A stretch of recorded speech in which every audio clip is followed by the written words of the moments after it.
오늘은 하나님의 임재와 동행을 누리는 삶이라는 제목으로 같이 한번 하나님 말씀을 나누도록 하겠습니다. 우리 한번 서로 인사했으면 좋겠습니다. 좌우를 보시면서 주님과 동행하시기 바랍니다.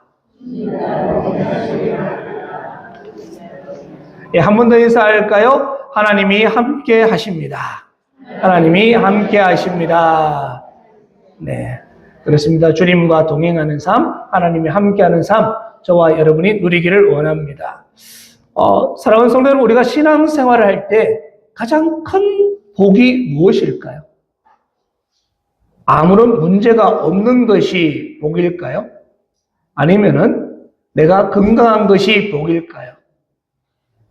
그것이 아니라면은 우리가 하는 일들이 다 잘 풀리는 것이 복일까요? 물론 그것도 다 감사한 일입니다. 그러나 성경이 말하는 가장 큰 복은 이것입니다. 하나님이 우리와 함께 하시는 것입니다. 하나님이 함께 하지 않으시면은 가나안도 복이 아닙니다. 하나님이 함께 하지 않는다면은 성공도 참된 성공이 아니라는 것이죠. 하나님이 함께 하시지 않으시면은 우리의 길이 열려도 그 길은 두려운 길이 될 수밖에 없습니다. 반대로 하나님이 우리와 함께 하신다면 광야 길도 은혜의 길이 되고요. 하나님이 함께 하시면 내가 멈추는 것도 은혜가 되는 것입니다. 하나님이 우리와 함께 하시면 앞이 보이지 않아도 두려워하지 않을 수 있다는 것이죠. 오늘 본문은 출애굽기의 마지막 장면입니다. 이스라엘 백성이 애굽에서 구원을 받았습니다. 홍해를 건너고 광야를 지나고 있습니다. 그리고 이제 성막이 완성이 되었습니다. 그런데 그때 어떤 일이 일어납니까? 출애굽기 40장 34절에 보니까 구름이 회막에 덮이고 여호와의 영광이 성막에 충만하매라고 이야기합니다. 하나님의 영광이 성막에 충만했습니다. 하나님께서 자기 백성 가운데 임재하신 것입니다. 그리고 36절과 37절에 이렇게 말씀합니다. 우리 같이 한번 읽어볼까요? 시작! 구름이 성막 위에 떠오를 때에는 나아갔고, 구름이 떠오르지 않을 때에는 떠오른 날까지 나아가지 아니하였으며, 이스라엘 백성은 광야를 자기 마음대로 가지 않았습니다. 자기 경험대로 움직이지도 않았습니다. 하나님의 임재를 상징하는 구름을 따라 움직였던 것이죠. 구름이 떠오르면은 나아갑니다. 그리고 구름이 멈추면 그들도 멈추었습니다. 이것이 하나님 백성이 사는 방식이었습니다. 하나님의 백성은 하나님의 임재를 사모하고 하나님의 말씀에 순종하며 하나님의 인도하심을 따라 걷는 것이었습니다. 이것이 하나님과 동행하는 삶이라는 것이죠. 먼저 본문 34절을 다시 한번 볼까요? 34절에 구름이 회막에 덮이고 여호와의 영광이 성막에 충만하매, 여호와의 영광이 성막에 충만하며 하나님의 영광이 성막에 임한 것입니다. 성막은요, 단순한 천막이 아닙니다. 성막은 또 단순한 예배 장소가 아니었습니다. 성막은 하나님께서 자기 백성 가운데 거하시겠다는 은혜의 표시였습니다. 출애굽기 25장 8절은 하나님은 이미 이렇게 말씀하셨어요. 내가 그들 중에 거할 성소를 그들이 나를 위해 짓되. 지금 하나님께서 성막을 지으라고 하신 이유가 무엇입니까? 그들 중에 거하기 위해서였다는 것이죠. 근데 이것이 놀라운 은혜인데요. 하나님은 거룩하신 분이십니다. 죄인인 우리 인간은 하나님 앞에 설 수가 없어요. 시편 15편 1절에 이렇게 이야기합니다. 여호와여, 주의 장막에 머무를 자 누구 오며 주의 성산에 사는 자 누구 오니까. 그렇습니다. 하나님의 장막에는요, 아무나 머물 수가 없습니다. 거룩하신 하나님 앞에 죄인이 자기 의로는 설 수가 없다는 거예요. 그런데 하나님께서 먼저 찾아오십니다. 그리고 하나님께서 먼저 성막을 주시는 거예요. 하나님께서 자기 백성 가운데 거할 길을 열어주시고 알려주시는 것이었습니다. 사랑하는 성도 여러분, 하나님은 우리를 멀리서 바라보기만 하는 분이 아니라는 것이죠. 우리의 실패를 구경하는 분도 아니십니다. 우리를 광야에서 정말 우리를 외면하는 분도 아니십니다. 하나님은 우리 가운데 거하기를 원하시고요. 우리와 함께 걷기를 원하시고 우리 예배 가운데, 또 우리 가정 가운데, 우리 일터 가운데, 우리의 눈물과 우리의 기도 가운데 함께하기를 원하신다는 거예요. 사랑하는 성도 여러분, 이것이요 성도의 위로인 줄로 믿습니다. 우리는 혼자 사는 인생이 아니라는 것이죠. 우리가 혼자 광야를 걷는 백성이 아니라는 것입니다. 하나님이 우리 가운데 함께 하신다는 것입니다. 그런데 이스라엘 백성들은 지금 하나님의 임재를 누릴 자격이 없는 사람들이었습니다.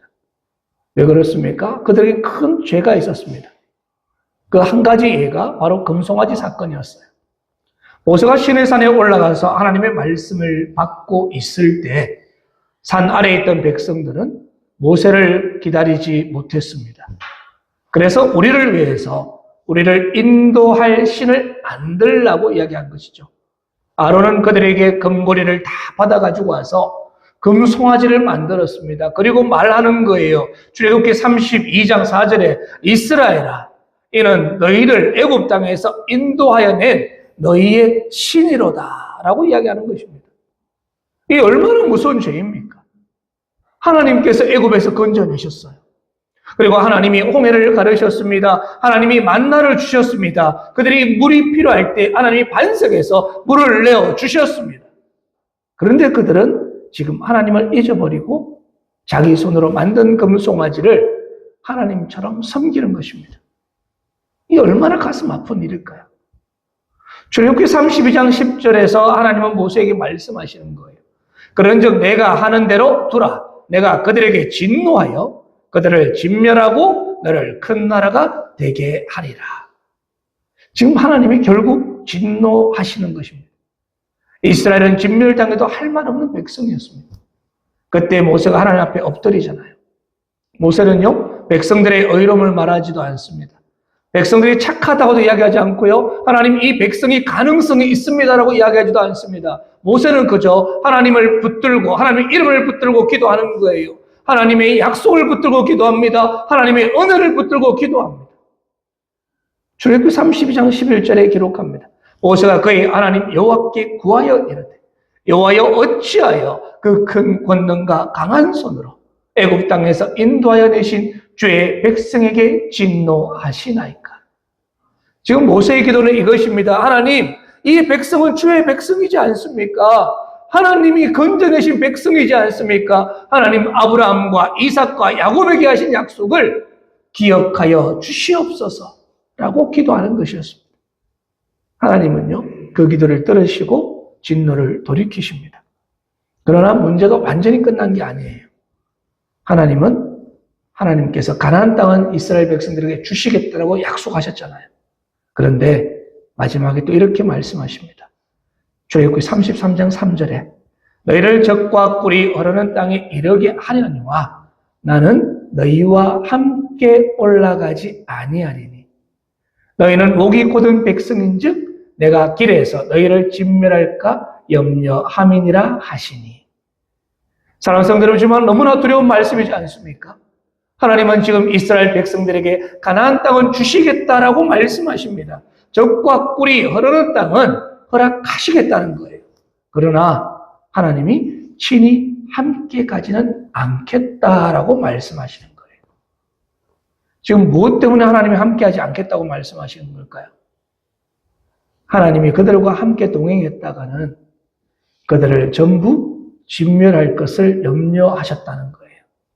이스라엘 백성들을 위해서 그들이 우상 숭배하고 그들이 하나님의 떠나는 모습을 보고 하나님이 그들을 다 진멸해버릴까 봐 염려스러워 그들과 함께하지 않겠다라고 말씀하시는 것입니다.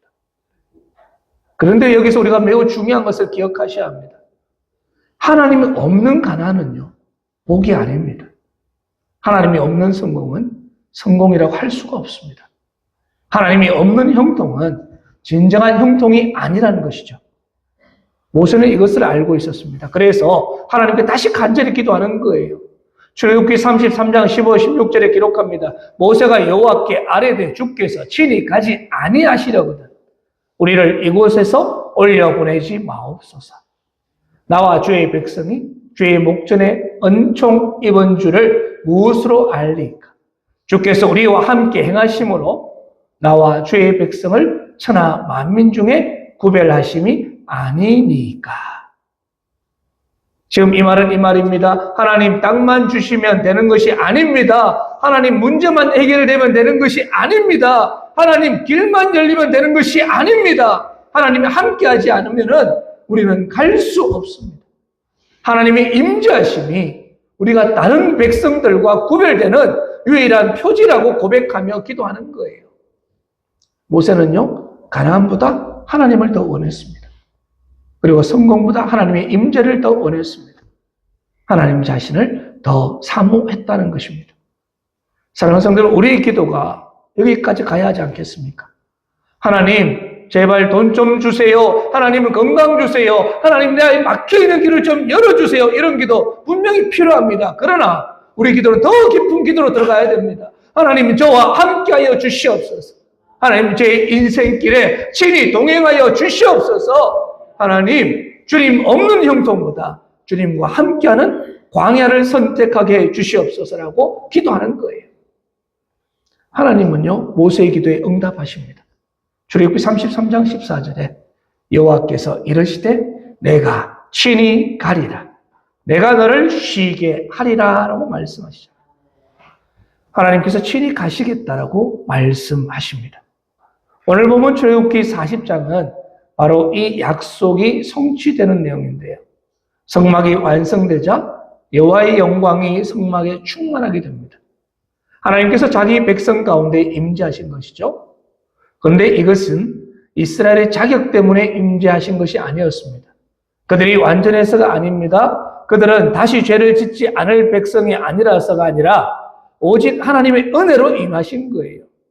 그리고 이 은혜는 예수 그리스도 안에서 완성이 됩니다. 모세는요, 백성을 위해서 중보했습니다. 그러나 모세가 완전한 중보자는 아닙니다. 모세도 죄인이지 않습니까?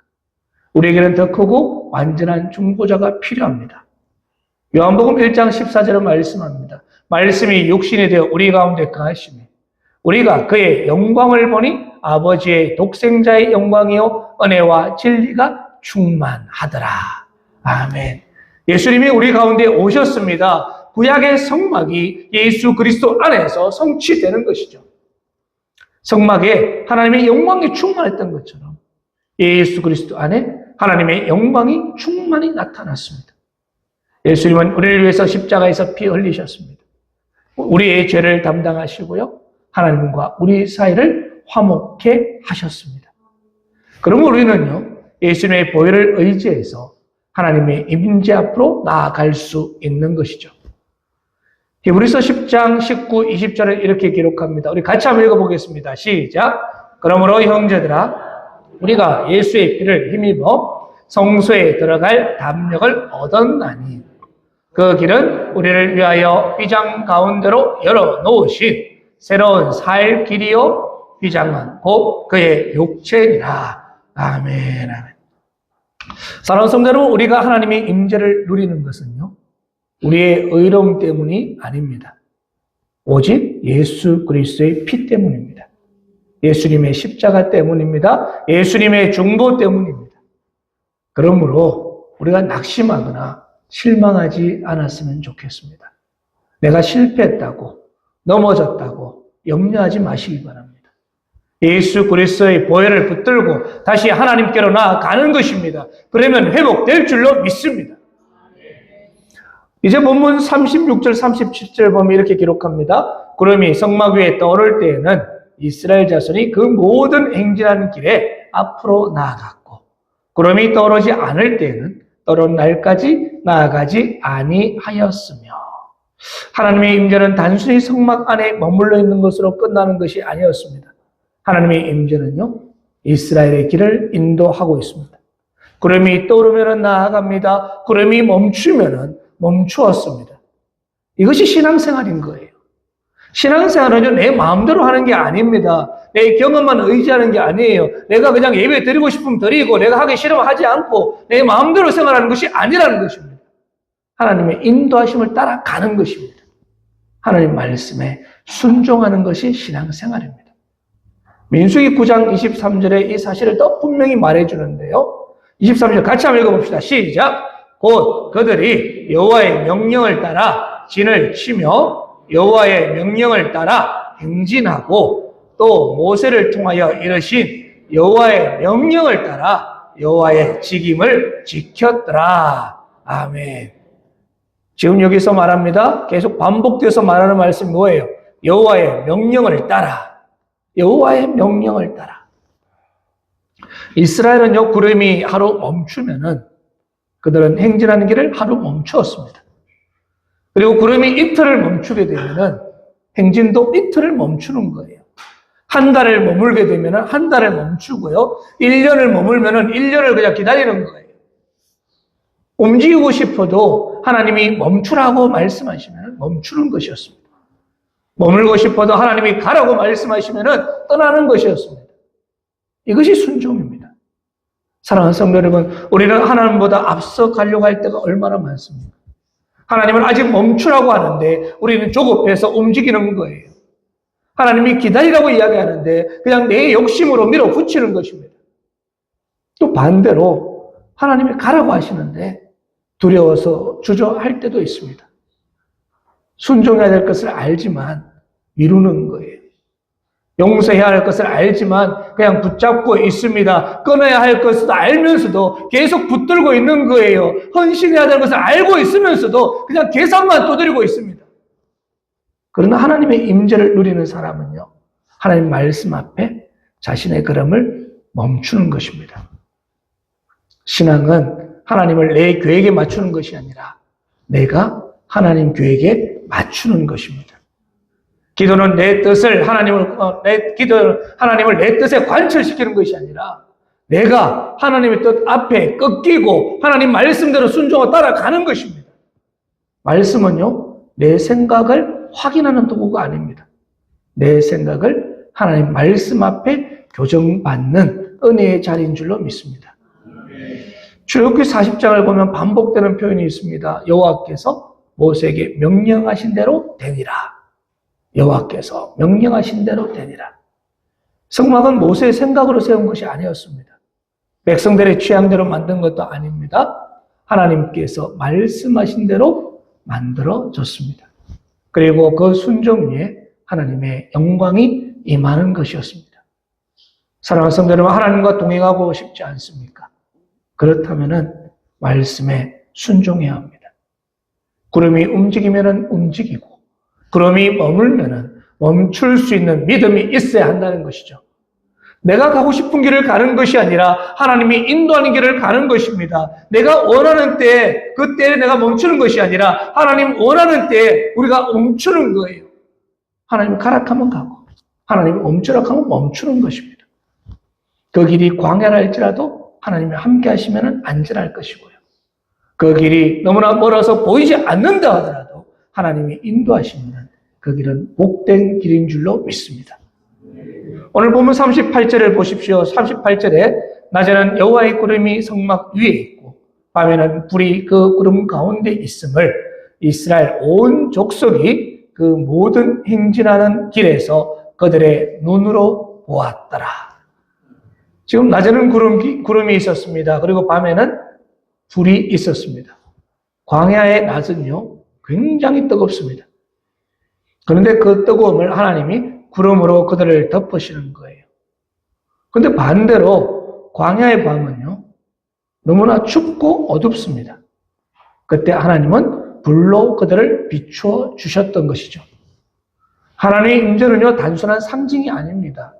실제적으로 그들을 보호하셨고 그들을 인도하시고 그들과 동행하시는 것이었습니다. 그래서 성경은요, 그 모든 행진하는 길에서라고 기록합니다. 이스라엘 백성이 하나님의 임재를 또 보았다라고 말씀하는 거예요. 사랑하는 성도 여러분, 하나님은 예배당 안에만 계신 하나님이 아니십니다. 하나님은 우리 모든 행진하는 길에 함께 하시는 줄로 믿습니다. 우리 가정에서도 함께 하시고요. 우리 일터에서도 함께 하시고 명상에서도 함께 하시고 눈물의 자리에도 함께 하십니다. 앞날이 막막한 자리에서도 하나님은 우리와 함께 하십니다. 시편 23편 4절에 보면 다윗은 이렇게 고백합니다. 내가 사망의 음침한 골짜기로 다닐지라도 해를 두려워하지 않을 것은 주께서 나와 함께 하심이라. 주의 지팡이와 막대기가 나를 안위하시나이다. 다윗은 사망하는 음침한 골짜기가 없다라고 말하지 않습니다. 그 골짜기를 지날 때가 있다라고 이야기하고 있어요. 그러나 두려워하지 않는 이유가 있습니다. 무엇인가요? 주님이 나와 함께 하심이라. 성도의 담대함은요, 환경이 좋아서 생기는 것이 아닙니다. 하나님이 함께 하신다는 약속 때문에 담대함이 생기는 거예요. 이사야 41장 10절에도 말씀하고 있습니다. 두려워하지 말라. 내가 너와 함께 함이라. 놀라지 말라. 나는 내 하나님이 됨이라. 내가 너를 굳세게 하리라. 참으로 너를 도와주리라. 참으로 나의 의로운 오른손으로 너를 붙들리라. 아멘. 하나님은요, 두려운 일이 전혀 없을 것이다 라고 말씀하지 않습니다. 두려운 일이 분명히 있습니다. 어려운 일이 있습니다. 하지만 뭐라고 말씀하는가요? 두려워하지 마라. 왜요? 내가 너와 함께 한다라고 말씀하시는 거예요. 마태복음 18장 20절에도 부활하신 주님은 우리에게 약속하셨습니다. 내가 너희의 분부한 모든 것을 가르쳐 지키게 하라. 볼지어다. 내가 세상 끝날까지 너희와 항상 함께 있으리라 하시니라.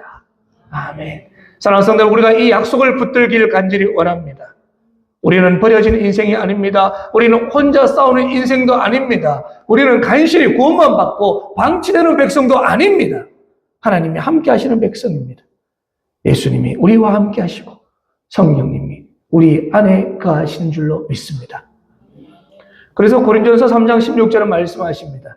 너희는 너희가 하나님의 성전인 것과 하나님의 성령이 너희 안에 계시는 것을 알지 못하느냐.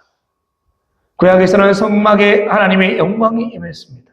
그러나 이제는요, 예수 그리스도를 믿는 성도 안에 성령님이 계신다는 거예요. 그리고 성도는 하나님의 성전입니다. 믿으십니까? 그렇게 성도는요, 어디를 가든지 하나님의 백성답게 살아야 합니다. 하나님의 임재를 모신 사람답게 살아야 합니다. 우리가 지금 성령님을 모시고 계시지 않습니다. 우리의 말과 행동과 우리 삶 속에서 하나님을 의식하며 살아야 한다는 거예요. 하나님을 생각하면서 말을 하고, 하나님을 생각하면서 행동을 하고, 하나님을 의식하면서 생활하는 것입니다. 말씀을 맺겠습니다. 사랑하는 성도 여러분, 출애굽기는 어떻게 끝이 날까요? 이스라엘이 가나안으로 떠나는 것은 끝나지 않습니다. 아직 광야에 있습니다. 아직 목적지에 도착하지 않았습니다. 앞으로도 많은 문제가 있을 것입니다. 목마름도 있을 것이고요. 전쟁도 있을 것이고, 그들의 불평도 있을 것이고, 실패도 있을 것입니다. 그런데 출애굽기는 절망으로 끝나지 않습니다. 출애굽기 마지막은요, 하나님의 임재로 끝이 나는 거예요. 성막 위에 구름이 임합니다. 하나님의 영광이 성막에 충만했습니다. 낮에는 구름이 있었고 밤에는 불이 있었습니다. 이스라엘 온 족속이 그 모든 행진하는 길에서 하나님의 임재를 보았습니다. 이것이 성도의 복입니다. 성도의 축복이라는 것이죠.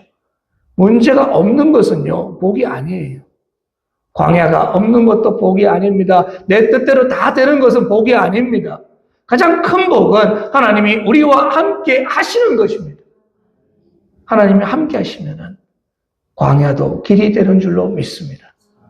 하나님이 함께 하시면은 기다림도 훈련이 되고요. 하나님이 함께 하시면은 멈춤도 은혜가 됩니다. 하나님이 함께 하시면은 우리가 나아가는 것도 전혀 두렵지 않다는 것이죠. 그러므로 오늘 우리의 기도는요, 저는 이렇게 기도해야 할 것 같습니다. 하나님, 주께서 친히 가지 아니하시려거든 우리를 보내지 마시옵소서. 하나님, 제 인생의 길에 주님이 함께하여 주시옵소서. 하나님, 구름이 움직이면 움직이게 하시고 구름이 멈추면 머물게 하여 주시옵소서. 하나님, 내 뜻이 아니라 주님의 뜻에 따라 살게 하여 주시옵소서라고 기도하는 것입니다. 사랑하는 성도 여러분, 하나님의 임재를 사모하시기 바랍니다. 예수 그리스도의 보혈을 붙드시기 바랍니다. 말씀에 순종하시고 기도와 찬양으로 하나님께 가까이 나아가시기 바랍니다. 하나님은 오늘도 자기 백성과 함께 하시고, 하나님은 오늘도 우리를 광야 길로 인도하시고, 하나님은 오늘도 우리에게 말씀하십니다. 내가 친히 가리라. 내가 너를 쉬게 하리라. 그렇게 말씀하시는 거예요. 저와 여러분이 이 놀라운 은혜를 붙들고 하나님의 임재와 동행을 누리는 복된 성도님이 되시기를 주님의 이름으로 축원합니다. 아멘. 같이 기도드리겠습니다.